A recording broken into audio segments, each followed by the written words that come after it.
Assalamualaikum warahmatullahi wabarakatuh. Perkenalkan, nama saya Nur Hamsidar, NIM J1B1200067 dari kelas Gizi B, Program Studi Gizi, Fakultas Kesehatan Masyarakat, Universitas Halu Oleo. Di sini saya akan mempresentasikan hasil dari laporan saya yang berjudul Identifikasi Masalah Gizi di Sekitar. Sebelumnya, saya ingin mengucapkan banyak terima kasih kepada Ibu Lisnawati SKM MKes selaku dosen mata kuliah Manajemen Program Gizi yang telah memberikan arahan, sehingga pada kesempatan kali ini saya dapat mempresentasikan hasil dari laporan saya. Baik, langsung saja.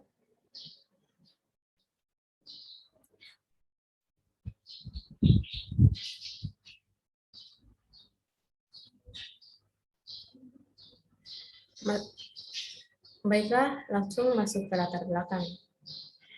Status gizi merupakan suatu keadaan tubuh yang diakibatkan oleh keseimbangan antara asupan zat gizi dengan kebutuhan. Keseimbangan tersebut dapat dilihat dari variabel pertumbuhan, yaitu berat badan, tinggi badan atau panjang badan, lingkar kepala, lingkar lengan, dan panjang tungkai. Jika keseimbangan tadi terganggu, di mana keadaan berat badan lebih rendah ataupun lebih tinggi daripada berat yang adekuat menurut usianya, ini disebut masalah gizi atau malnutrition. Masalah gizi atau malnutrition dibagi dalam dua kelompok, yaitu masalah gizi kurang atau undernutrition, dan masalah gizi lebih atau overnutrition, baik berupa masalah gizi makro maupun gizi mikro. Indonesia saat ini menghadapi setidak-tidaknya 5 masalah gizi yang dipicu oleh berbagai faktor dalam kehidupan masyarakat. Kelima masalah gizi tersebut adalah kurang energi protein atau KEP, kurang vitamin A atau KVA, gangguan akibat kekurangan yodium atau GAKI, anemia gizi besi atau AGB, dan gizi berlebih atau obesitas, menurut Sopariasa dan kawan-kawan tahun 2007.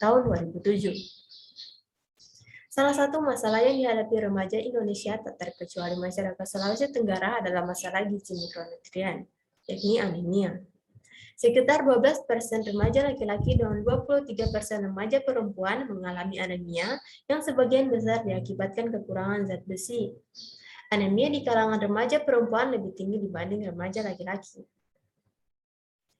Di Indonesia, khususnya Sulawesi Tenggara, juga banyak terjadi kasus kurang energi kronik atau KEK, terutama yang kemungkinan disebabkan karena adanya ketidakseimbangan asupan zat gizi, sehingga zat gizi yang dibutuhkan tubuh tidak tercukupi. Hal tersebut mengakibatkan pertumbuhan tubuh baik fisik maupun mental tidak sempurna seperti yang seharusnya. Jika sudah terlalu lama, maka akan terjadi kurang energi kronik atau KEK ini. Baiklah, langsung saja masuk ke identifikasi masalah. Yang pertama ialah masalah kurang energi kronik. Adapun identitas respondennya yaitu nama, inisial WCL, umur 16 tahun, tinggi badan 150 cm, berat badan 37 kg, HB tidak diketahui, tanggal lahir 23 Mei 2005, suku Muna, alamat Kelurahan Lalo Lara, Kecamatan Kambu, Kota Kendari, Provinsi Sulawesi Tenggara. Jenis kelamin perempuan, pendidikan terakhir SMP. Nah, kondisi KEK yang dialami oleh responden ini ditandai dengan lingkar lengan atas atau lila yang kurang dari 23,5 cm. Berdasarkan pemeriksaan yang saya lakukan, lila remaja ini hanya 21,2 cm. Adapun proses pengukuran lila dapat dilihat pada gambar ini. Nah, selanjutnya saya melakukan proses wawancara secara langsung serta pengisian kuesioner, yang mana dokumentasinya ada pada layar ini. Adapun kuesionernya, yang pertama itu kuesioner pola makan dan aktivitas fisik yang terdiri dari identitas responden, kebiasaan makan dalam 1 bulan terakhir, bisa dilihat pada layar ini. Kemudian aktivitas fisik,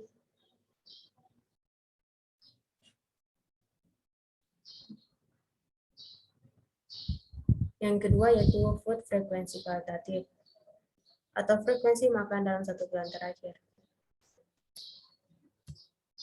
Nah, Menurut data data dan hasil kuesioner tadi yang berasal dari informan WCL, dapat disimpulkan bahwa masalah yang dialami oleh remaja ini disebabkan oleh beberapa faktor yang diantaranya ialah kurangnya edukasi mengenai gizi, sanitasi lingkungan, pelayanan kesehatan yang tidak memadai, dan asupan makanan yang tidak memadai.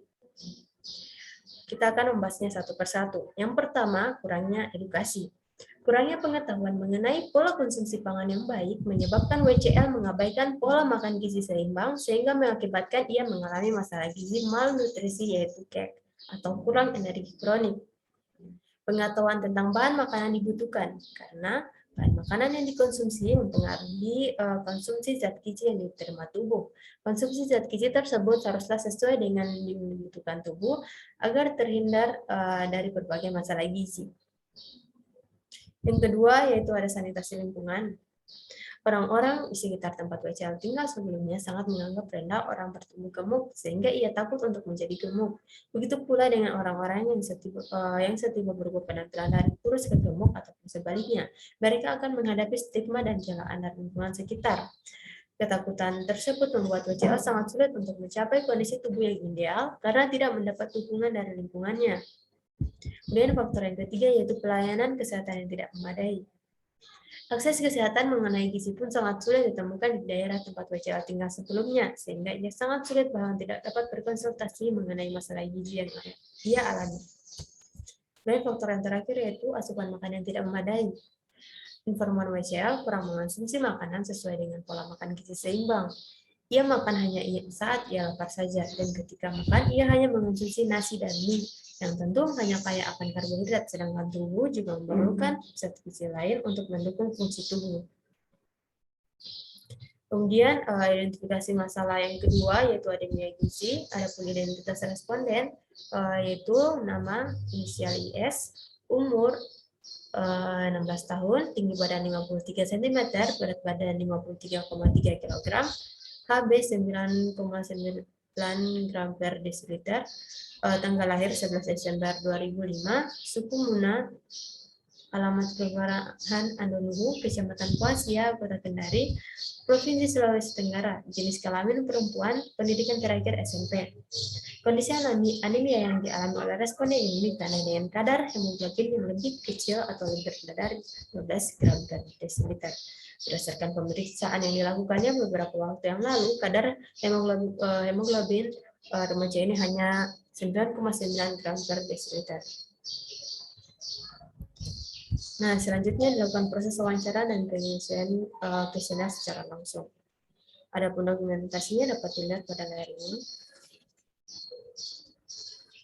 Nah, ini dia kuesionernya. Yang pertama kuesioner pola makan dan aktivitas fisik, yang terdiri dari identitas responden, kebiasaan makan yang dalam 1 bulan terakhir, kemudian aktivitas fisik,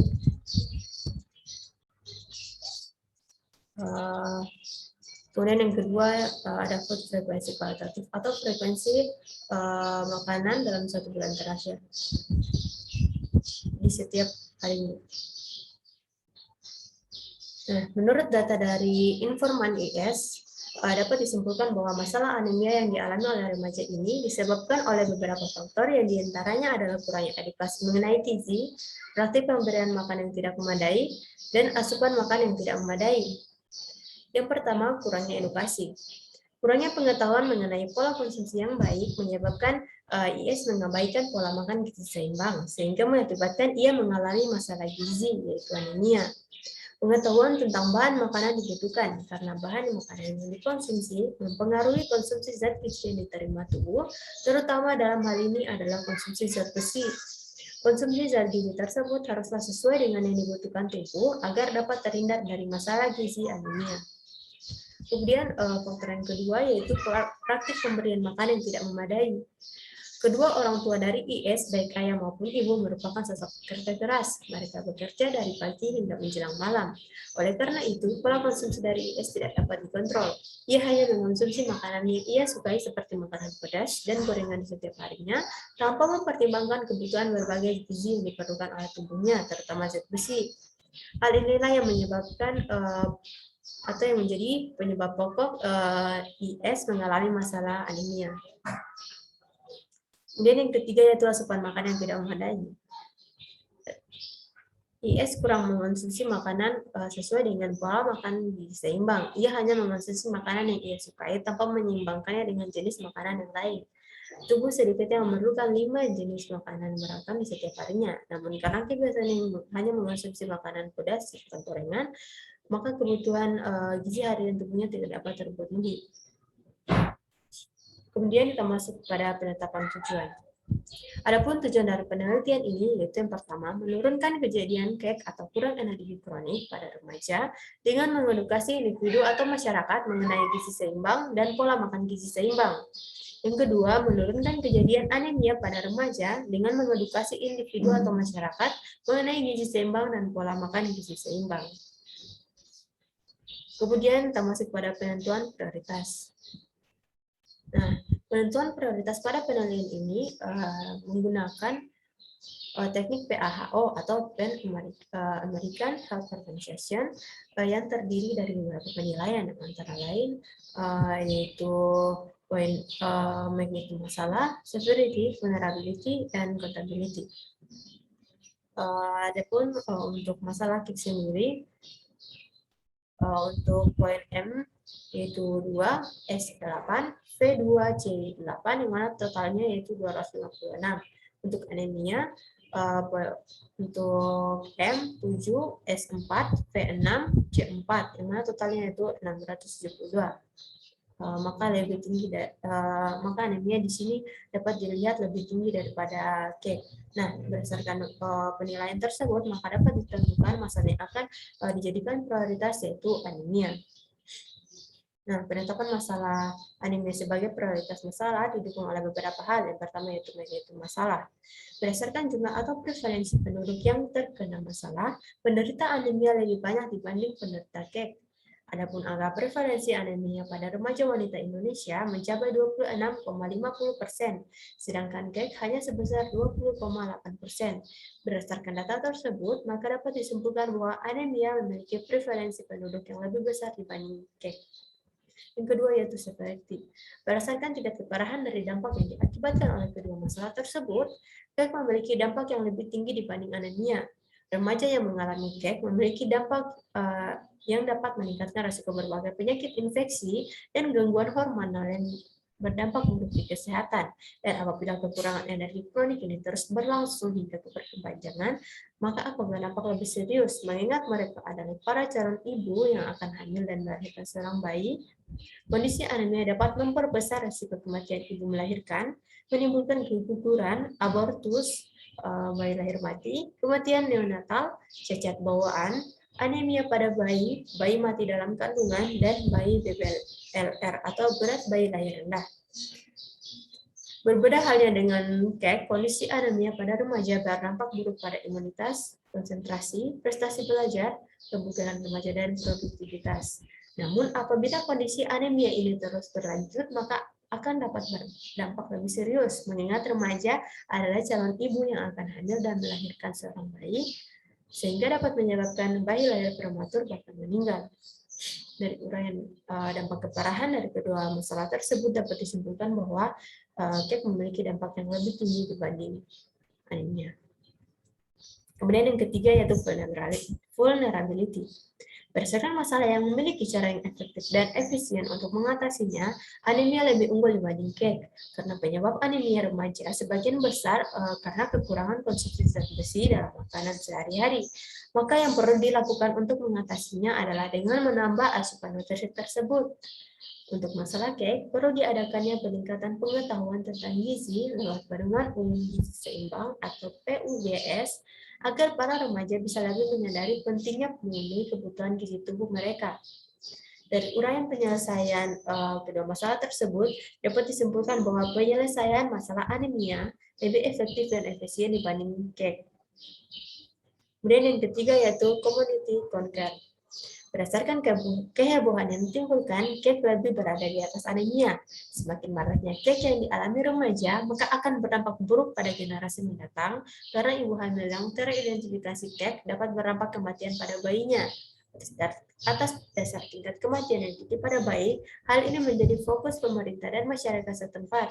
Oleh karena itu, pemerintah mengeluarkan sebuah kebijakan yang berisi upaya pemerintah dalam menanggulangi ibu hamil dengan risiko KEK menurut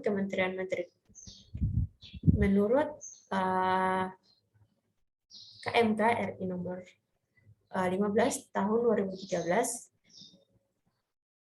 Dengan adanya peraturan yang dikeluarkan oleh pemerintah tersebut, dapat diartikan bahwa KEK telah menjadi salah satu masalah yang telah menciptakan kehebohan di kalangan masyarakat.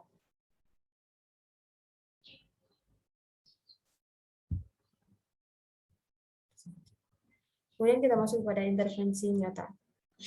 Nah, setelah menentukan prioritas masalah, tadi kita masalah yang dijadikan prioritas adalah anemia. Langkah selanjutnya ialah melakukan intervensi nyata. Intervensi nyata yang saya lakukan adalah dengan mengedukasi masyarakat, khususnya para remaja, mengenai gizi seimbang dan pola makan gizi seimbang. Pengedukasian ini saya lakukan dengan sistem door to door, yaitu dengan rumah ke rumah.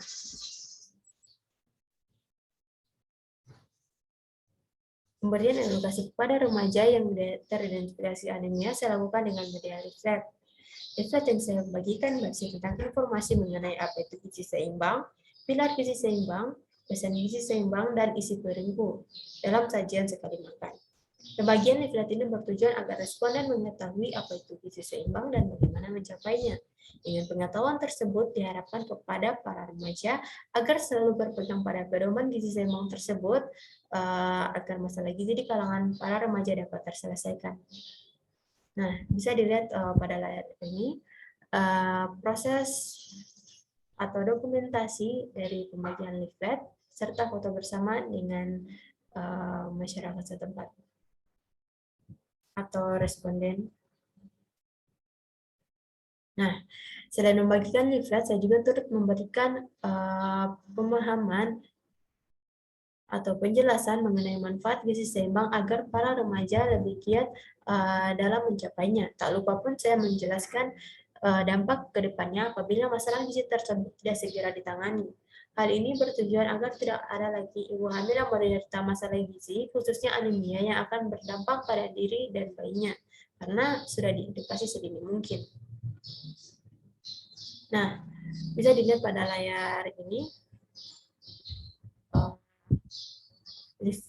gambar dari leaflet yang saya bagikan yang berisi apa itu gizi seimbang, 4 pilar gizi seimbang, 10 pesan gizi seimbang, serta isi piringku.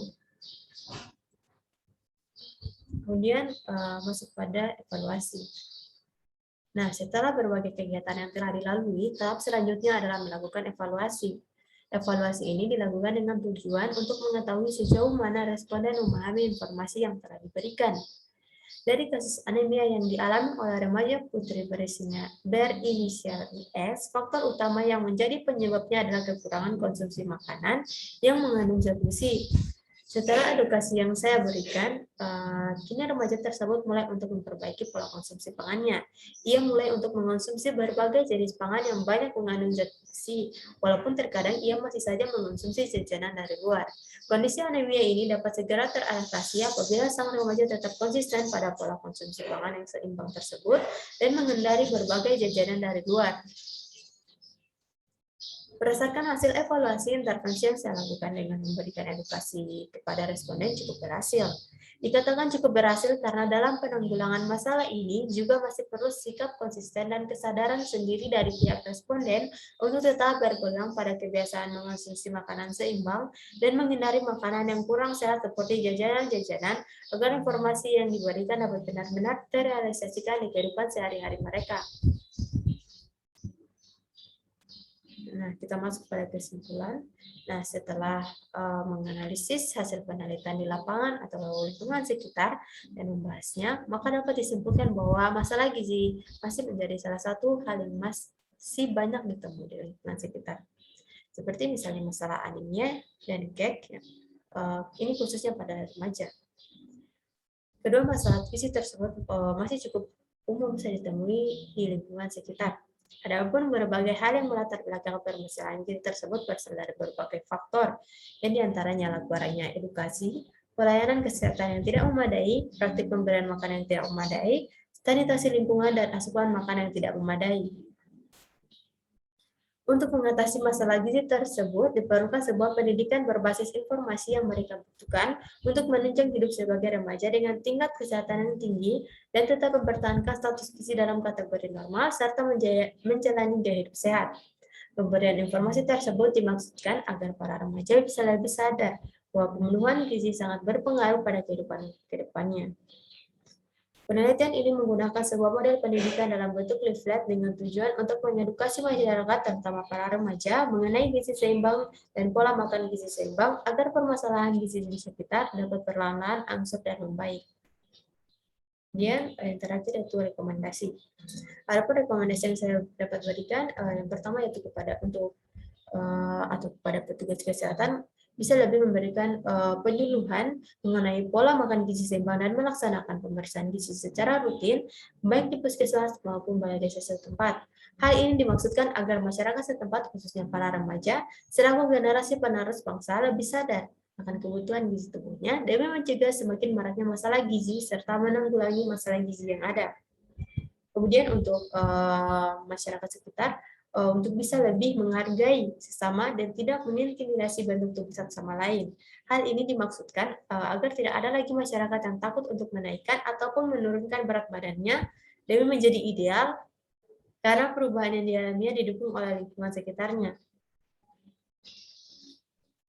Kemudian untuk para orang tua, agar bisa lebih memperhatikan pola makan dan pola konsumsi pangan anaknya. Hal ini dimaksudkan agar sang anak dapat dipastikan tercukupi kebutuhan nutrisi tubuh hariannya, karena kebanyakan anak hanya ingin mengonsumsi makanan yang disukainya tanpa mempertimbangkan konsekuensi ke depannya. Atas dasar pantauan kedua orang tua, kebiasaan tersebut dapat dihindari. Mungkin itu saja yang bisa saya sampaikan. Kurang dan lebihnya mohon dimaafkan. Akhir kata, wabillahi taufiq wal hidayah. Wassalamualaikum warahmatullahi wabarakatuh.